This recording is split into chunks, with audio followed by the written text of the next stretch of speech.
Hi, pals! Hi! Saan tayo punta?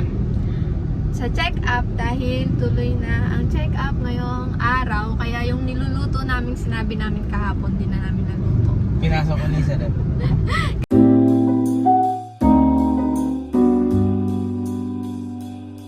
Kaya ito muna ang aming vlog for today. Ayan. Yan. Anong araw ngayon? January 4. Ayan, January 4. Nasa labas kami ngayon. Yan, nakakalabas-labas na din ulit. And ang schedule ko ay 11 a.m. 11 a.m. 11:30 yata. 11:30 ba sabi? So, medyo matagal dun naghihintay. Pero sulit naman kapag ka check up na agad. Nakapagod na salita. So yan, nakaready na kami. Papunta na kami dun. Update na lang namin ulit kayo mamaya kung ano yung mga sasabihin sa akin ng OB. And ikaw, sasabihin ka. Wala. Babalik ka mamaya, no? Uuwi muna siya kasi matagal dun. Daming buntis. Daming buntis. Tapos, babalikan niya na lang ulit ako mamaya. Kasi may work pa siya. Yun lang muna. Bye-bye. So, ayan, 12 p.m. na yan. At napakatagal.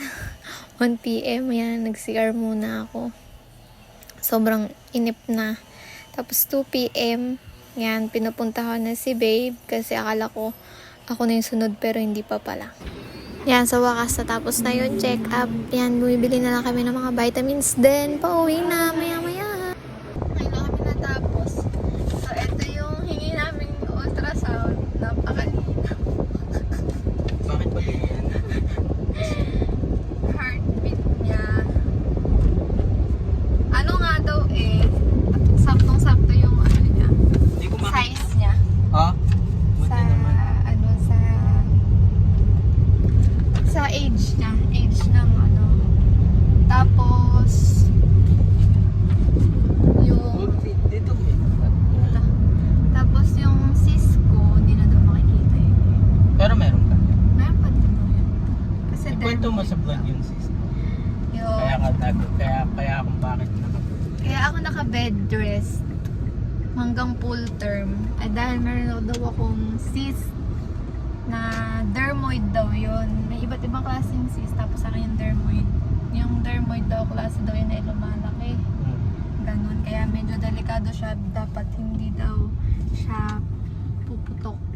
Kasi maapektuhan yung pagbubuntis. Kaya kailangan lagi lang akong nakahiga, bed rest. Tapos bawal din ako maglakad-lakad pa din.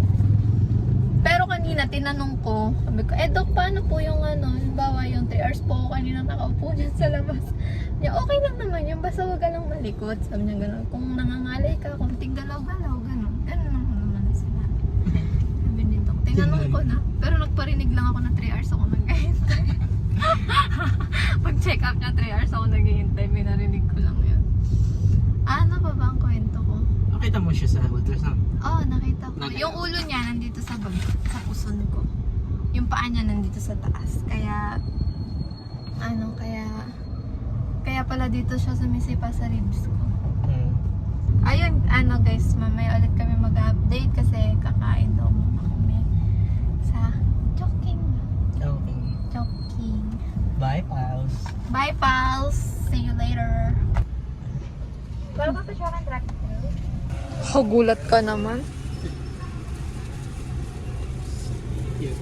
Ay, nag-iilaw. Hi guys, pauwi na kami. Hindi na kami kumain doon. Take out na nga lang.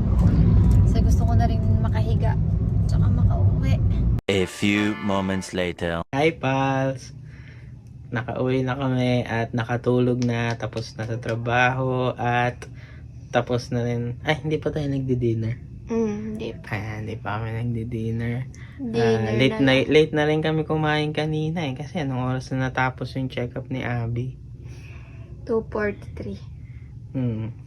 Tapos, Katapos nito, tulugan na. Doon po natapos yung aming buong araw. Sa ganun, pa-check up, tapos work siya, tapos Pahinga ako. Na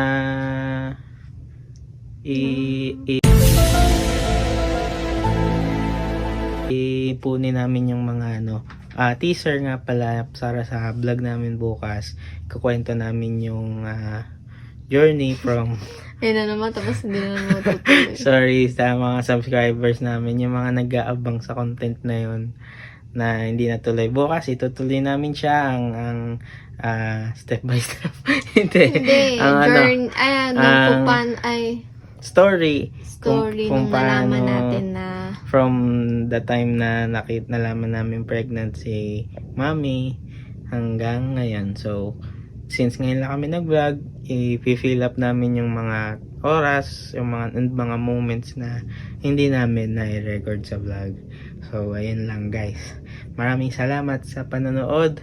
Sa mga hindi pa nakasubscribe, mag-subscribe na kayo and ring the notification bell, like the video, and comment sa mga gusto nyong content sa susunod. And yun lang po. bye-bye. Bye-bye! Ang kati ng mata ko. Bye. Fantastic.